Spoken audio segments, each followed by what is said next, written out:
नमस्ते गणपतये त्वमेव प्रत्यक्षं तत्त्वमसि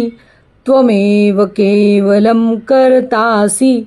त्वमेव केवलं धर्तासि त्वमेव केवलं हर्तासि त्वमेव सर्वं खल्विदं ब्रह्मासि त्वं साक्षात् आत्मासि नित्यं ऋतं वच्मि सत्यं वच्मि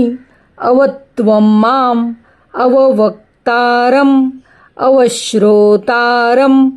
अवदातारम् अवधातारम् अवानूचानमवशिष्यम् अवपश्चात्तात् अवपुरस्तात् अवोत्तरात्तात् अवदक्षिणात्तात् अवचोर्ध्वात्तात् अवअधरात्तात् सर्वतो मां पाहि पाहि समन्तात् त्वं वाङ्मयस्त्वं चिन्मयः त्वं आनन्दमयस्त्वं ब्रह्ममयः त्वं सच्चिदानन्दाद्वितीयोऽसि त्वं प्रत्यक्षं ब्रह्मासि त्वं ज्ञानमयो विज्ञानमयोऽसि सर्वं जगदिदं त्वत्तो जायते सर्वं जगदिदं त्वत्तस्तिष्ठति सर्वं जगदिदं त्वयि लयमेष्यति सर्वं जगदिदं त्वयि प्रत्येति त्वं भूमिरापो नलो निलो नभः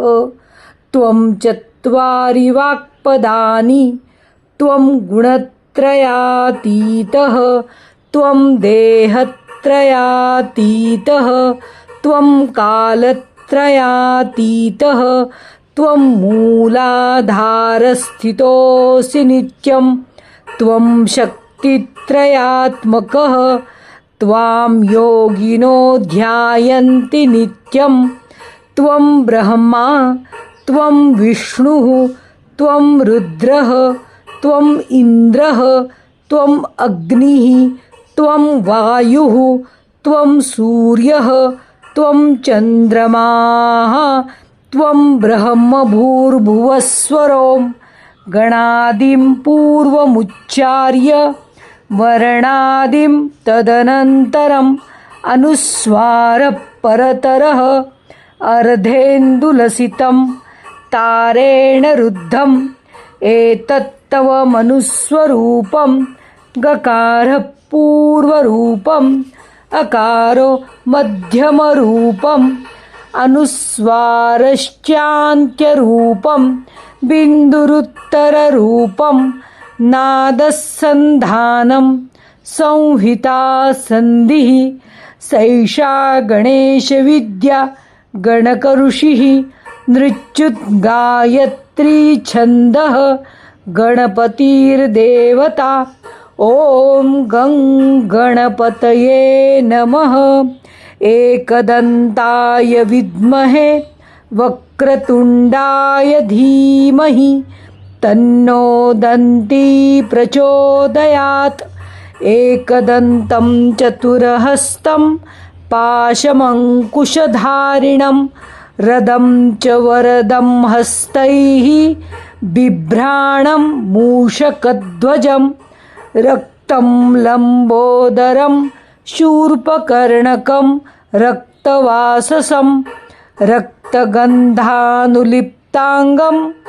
रक्तपुष्पैः सुपूजितं भक्तानुकम्पिनं देवं जगत्कारणमच्युतम् आविर्भूतं च सृष्ट्यादौ प्रकृतेः पुरुषात् परम् एवं ध्यायति यो नित्यं स योगी योगिनां वरः नमो व्रातपतये नमो गणपतये